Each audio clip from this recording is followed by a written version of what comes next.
modificações em bactérias, vai ser bem comum a gente utilizar, então, a estrutura de genes que confere uma certa resistência a um determinado antibiótico. Beleza, então. Vamos lá na insulina, que eu já até dei como exemplo hoje para vocês.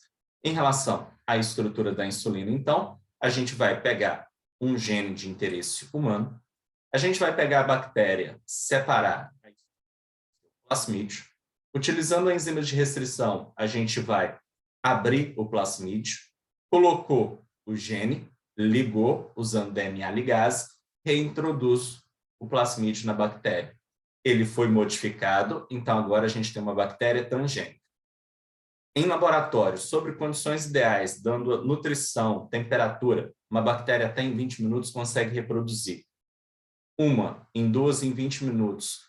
Em 40 minutos, a gente já tem 4. Em questão de um dia, a gente já tem milhares. Essas milhares de bactérias produzindo a insulina. Só que serve para a bactéria? Não. Então, ela produz e libera essa substância. A gente precisa extrair, purificar, e aí a gente tem a insulina agora pronta para ser usada. Insulina humana. Lembra que foi produzida a partir de um gene humano. Se foi produzida a partir de um gene humano, então a gente considera como sendo insulina humana. Ok? Em relação à insulina, a gente produz dessa forma. Em relação às tecnologias da biotecnologia, a gente trabalha em biotecnologia verde, voltada para a área da agricultura, biotecnologia vermelha, utilizada na saúde, biotecnologia azul, utilizada nos recursos biológicos marinhos, a gente tem a biotecnologia branca, aplicada a processos industriais, e a biotecnologia laranja, aplicada ao campo da informação. No caso, o nosso foco vai ser a biotecnologia vermelha, utilizada na saúde.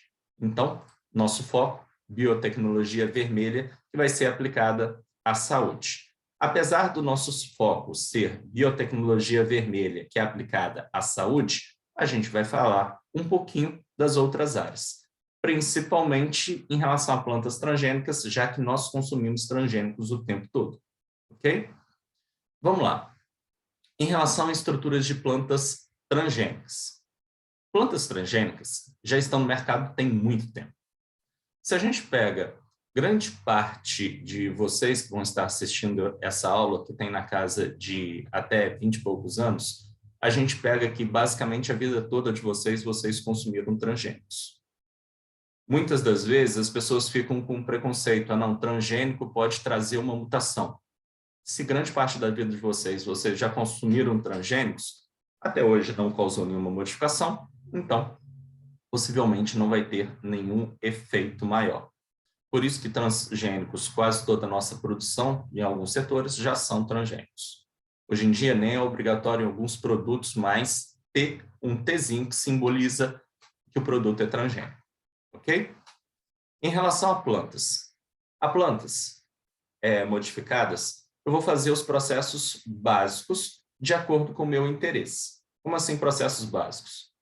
Eu quero saber qual planta que eu quero modificar para trazer alguma vantagem para a gente. Em relação a plantas que a gente quer modificar, então a gente seleciona a planta. Quero modificar, por exemplo, milho. Então vai ser a planta, milho. Selecionei a estrutura da planta. Preciso modificar só uma parte ou preciso modificar toda a estrutura? Aí a gente vai ver como que a gente vai modificar isso. Decidir onde que vai modificar, como você vai modificar, o método. E aí a gente vai desenvolver esse processo. Ao desenvolver esse processo, a gente separa o gene que a gente quer introduzir, coloca promotor, operador e um marcador para saber que aconteceu a modificação. Modifica, seleciona os indivíduos modificados para ver aquele que deu certo e aí a gente começa o desenvolvimento. Nessas modificações em relação à estrutura de plantas, lembrar que elas seguem basicamente processos que a gente usa em bactérias ou modificação em grupos animais. Então, a gente precisa separar gene de interesse, tem que fazer marcação, precisa de promotor, operador, tudo certinho. Em relação à estrutura das plantas modificadas, quais são as plantas modificadas que a gente fez essas modificações e, basicamente, vou acelerar um pouquinho aqui, e quais as modificações que a gente já fez. Plantas. Algodão, hoje em dia, é basicamente tudo transgênico. Em relação a milho, grande parte é transgênico. Soja, também grande parte transgênico. Se a gente pega aí, em relação a esse gráfico, indo até 2018, se a gente considerar que está basicamente 2023, então, a gente tem, só em 2018, 89% do milho produzido no Brasil já é transgênico. Em relação à soja, 95% já é transgênico. Então, hoje em dia, esses números já aumentaram significantemente e também em outras áreas. Quase tudo que a gente produz e consome são transgênicos, então. Primeira modificação em relação a transgênicos de plantas. As primeiras modificações em relação a transgênicos de plantas foram modificações que fizeram com que algumas pragas das plantações não afetassem mais a plantação. Como assim? As primeiras modificações foram para reduzir o uso de agrotóxicos. Se eu tinha uma determinada lagarta que consumia as folhas da minha plantação e assim ela não conseguia produzir direito, eu vou acrescentar um gene. Esse gene vai fazer com que nas folhas tenha uma substância que a lagarta, ao comer, mate a lagarta. Mas essa substância não traz malefício nenhum a gente. Consequentemente, as primeiras linhas de pesquisa trabalharam principalmente nesse fato. Depois eles começaram a fazer outras modificações. Colocar gene que fazia com que a planta tivesse uma maior produção. Então, um pé de milho, em vez de produzir 3 espigas, produzir 10. Começaram a colocar outras modificações para ela suportar maiores variações de tempo. Novas modificações para elas produzirem alguma substância a mais, como uma vitamina a mais, por exemplo. Então, diversas modificações estão sendo feitas a todo tempo. Nessas modificações, a gente tem até modificações onde está tentando introduzir dentro dessas plantas estruturas de genes humanos. Como no exemplo que está aí aparecendo para vocês, em relação às plantas humanizadas. Em relação às plantas humanizadas, basicamente são plantas que recebem genes humanos. Aí a gente tem um exemplo da soja, que recebeu hormônio de crescimento.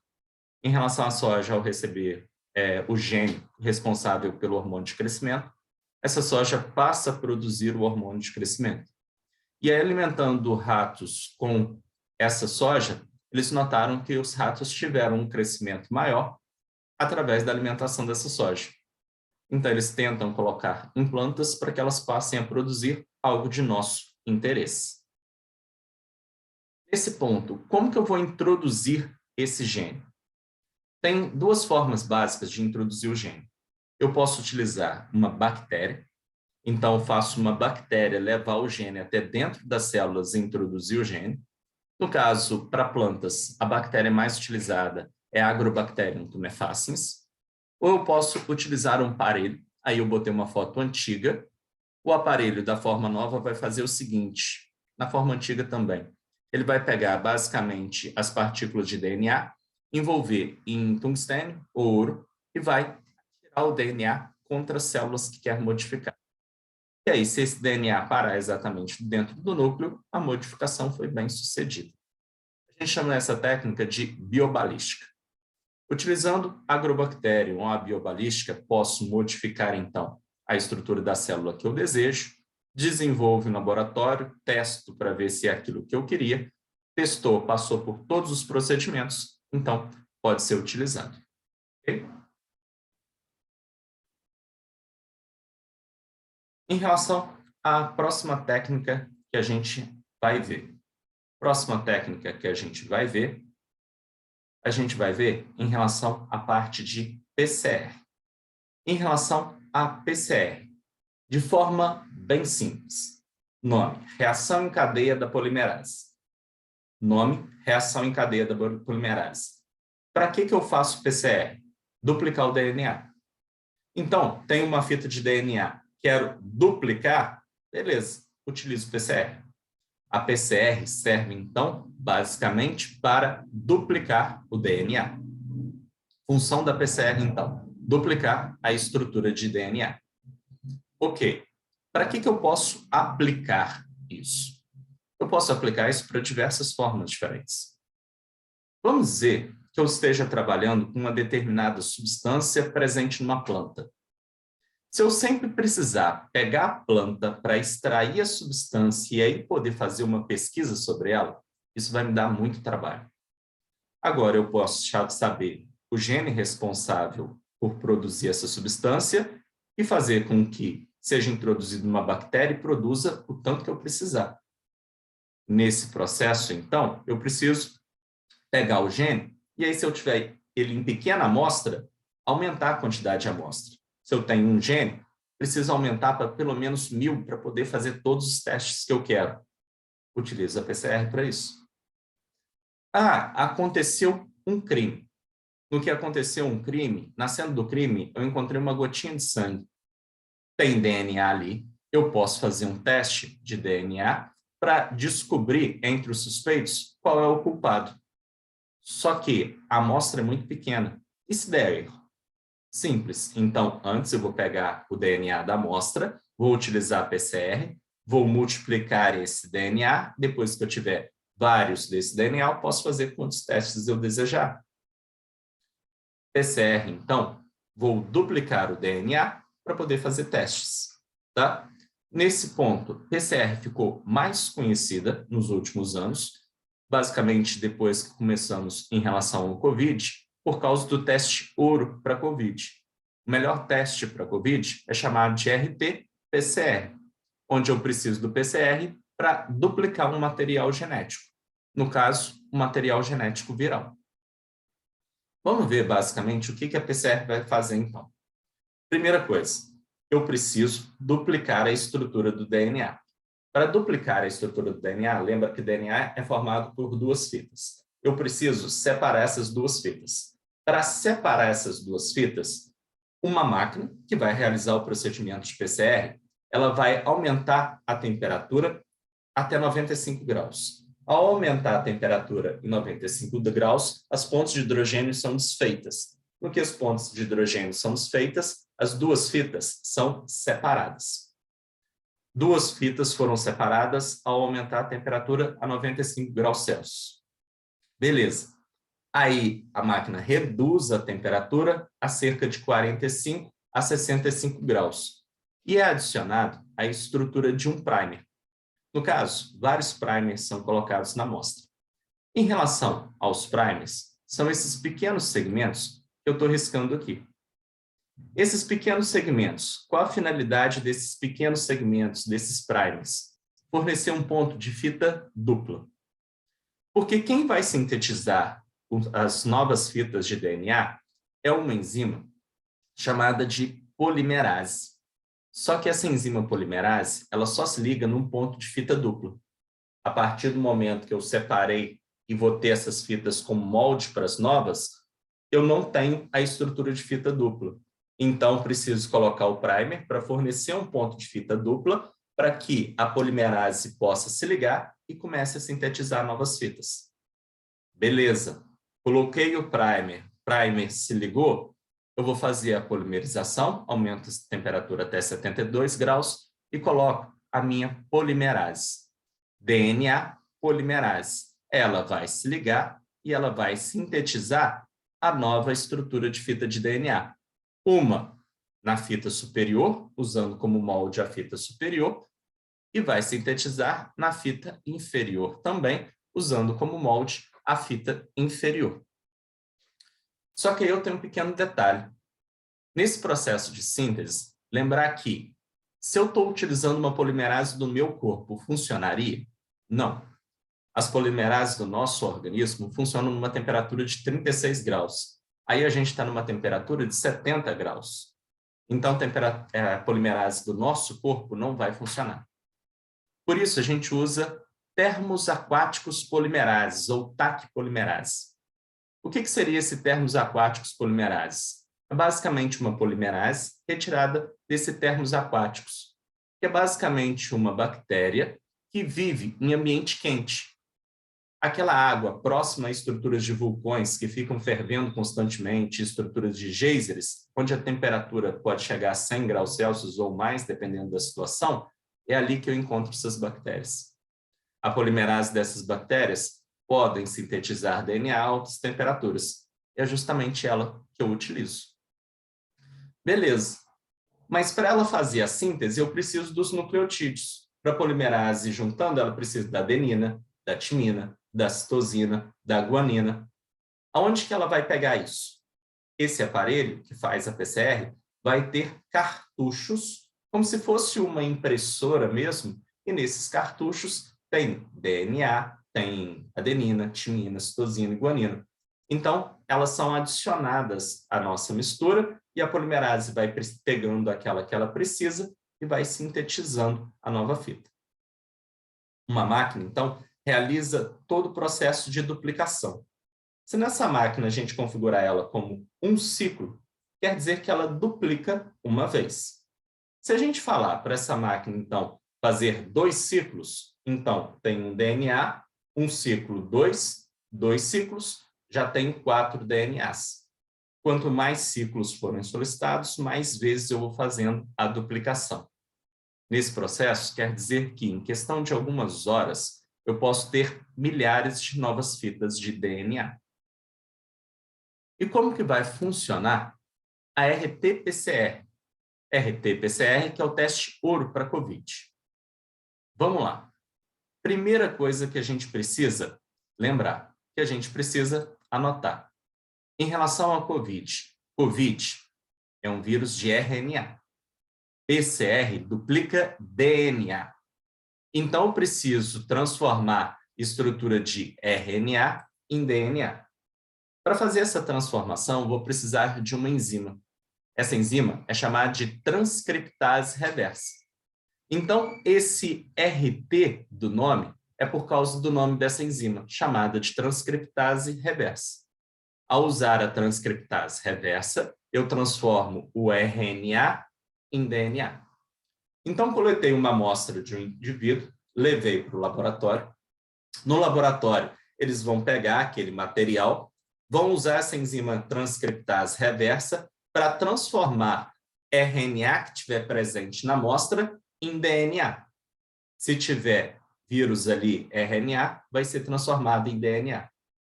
Aí eu pego a amostra e coloco na maquininha para fazer a PCR. A maquininha vai rodar alguns ciclos e vai duplicando o material genético. Se eu tiver uma amostra, mesmo que pequena, do vírus ali, já vai ser o suficiente agora para, depois de várias duplicações, eu ter ele em grande quantidade. Se eu tenho vários dele agora na minha amostra, vamos dizer que esteja contaminada a minha amostra, tenho várias das estruturas de DNA correspondente ao material duplicado de COVID, beleza, eu vou colocar um marcador. Esse marcador já é montado previamente e ele vai se ligar à estrutura do DNA. Se tiver o DNA relacionado aí a esse vírus, ele se liga e vai emitir uma luminescência. Ao emitir uma luminescência, vai ser captada pelo aparelho e aí a gente tem um resultado positivo. A suspeita é confirmada. E se a gente colocar esse marcador e ele não se ligar a nada? Quer dizer que não tinha a presença do vírus naquela amostra. Esse teste é um teste bem simples de se fazer, mas, apesar de ser um teste bem simples, essa máquina de PCR não é em todo lugar que tem ela.